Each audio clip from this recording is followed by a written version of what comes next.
Koronavirus nije informatički virus i zahvatio nas je sve.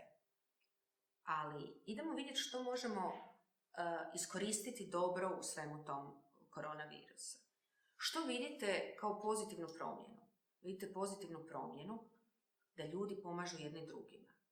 Da struka pokazuje ono što treba. Da struka objašnjava ono što treba.